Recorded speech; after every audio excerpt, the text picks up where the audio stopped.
Lindsay here, the Frugal Crafter. Just wanted to hop in really quick tonight and give you a quick review on the Oriental Trading Headpins I just ordered and the jump rings. And the reason I wanted to do this is because I've been thinking about ordering this set for a couple of years, and I keep asking people and no one's ordered it, and the reviews online are really all over the place. So I thought, you know, I would just bite the bullet and try it for myself because they are a great deal.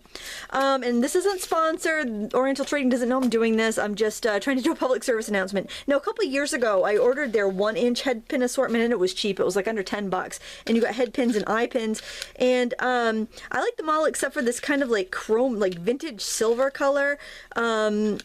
You know, they were all right, but they were really too short for a lot of the things I wanted to do. They were all right for like charm bracelets, but I really use the 2-inch head pins a lot more.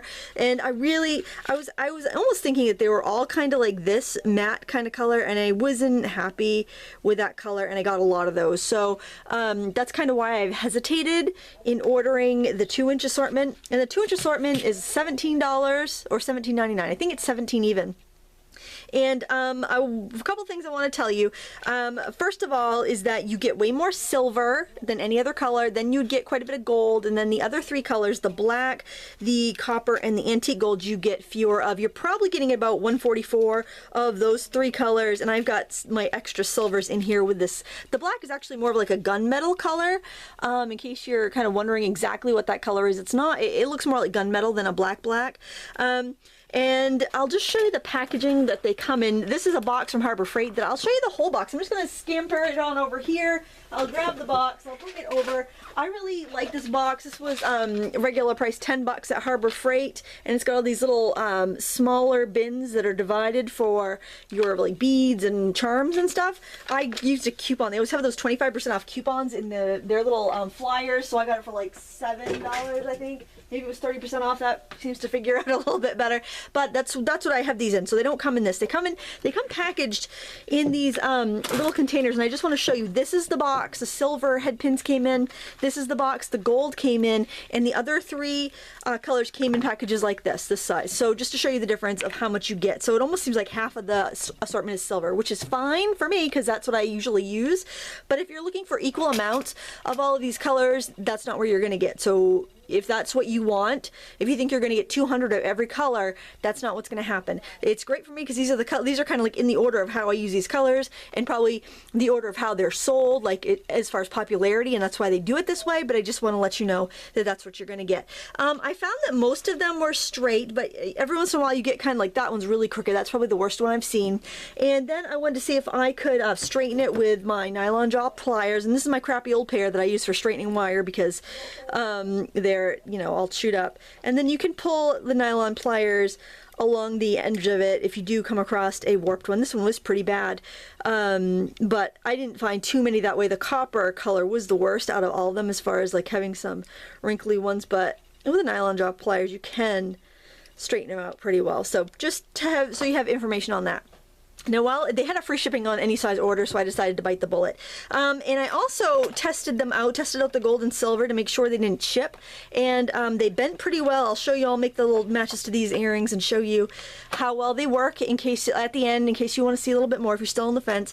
And then they had this assortment of jump rings in different colors for $12. And as you can see, you got their 6 and 4 millimeter sizes, I believe, and you get a lot of the silver and a lot of the gold. And then you get fewer of the black and fewer of the copper and fewer of the antique gold. So it does kind of match what you get if you're ordering the head pins too. Just want to let you know. And I think it was like 1,200 of the jump rings, but they seem to be about the same gauge as the head pins, and I don't foresee any trouble with that. But again, quantity, just want to let you know that the quantities they vary between patterns, between finishes rather.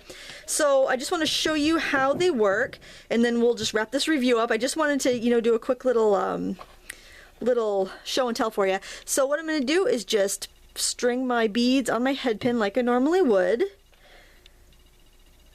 This is so exciting. And I thought I'd show you a wrapped loop tonight just to make this tutorial a little different than the last time I did it. And because a lot of people said, well, you should do a wrapped loop if you're going to do an earring. I really haven't had a problem with any of my earrings coming apart. But since people had asked about that, I will do it. So for a wrapped loop, you just want to leave a little bit more space between your top bead and your plier and bend it.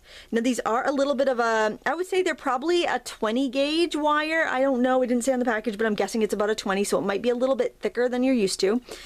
And then I'm going to wrap my wire around, take my plier out, put my plier back in.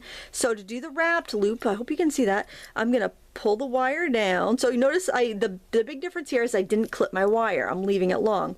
So I'm pulling my wire around, okay, and then I'm wrapping that tail around the head pin, around the long length of it, a couple times. You can do about 2 with these if you have like about an inch of beading there. And then I'm going to use my flush cutters to snip it off short. And you know, these are a little harder to cut than some others that I've used, but not a big deal. And then I'm just going to smoosh down the end so it doesn't poke anybody. And there. And I do find that they match my ear wires pretty well. You know, that's the ear wire color, and you know how to put an ear wire on, so I'm not going to bore you with that.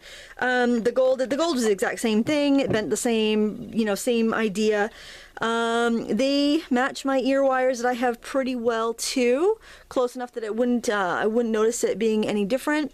But I would say maybe that the ear wires are a touch more on the green side and these are a touch more on the gold side, a little more yellow. That's a little too fussy. I don't think anyone would ever notice that. But I also wanted to show you, I have a tip for you if you are getting more head pins and you already have some.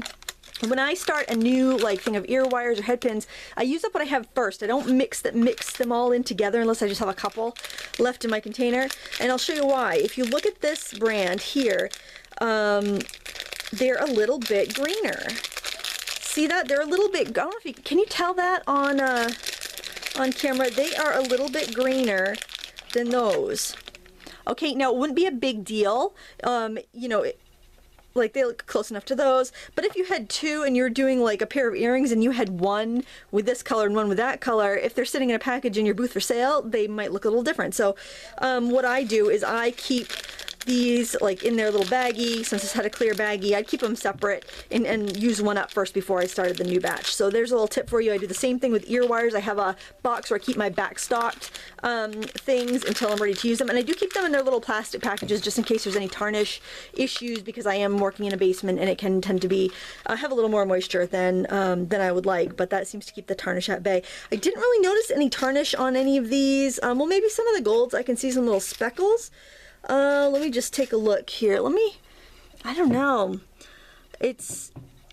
I see little speckles of discoloration, not enough to really even mention, but I'm mentioning it just because I can see it, and if you rely heavily on gold, you might not want to invest in this. I'm happy with it. I think for the price, it's a good deal, but it's completely up to you. You know, just take note of the quantities. If you wanted 200 of every color, that's not where you're going to get.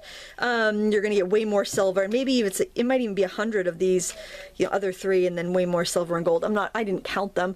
I've got more. I got other things to do. I can't be counting my head pins. But I just wanted to hop in, give you that quick little review, and I hope you have a wonderful evening. Thank you so much for watching. Until next time, happy crafting.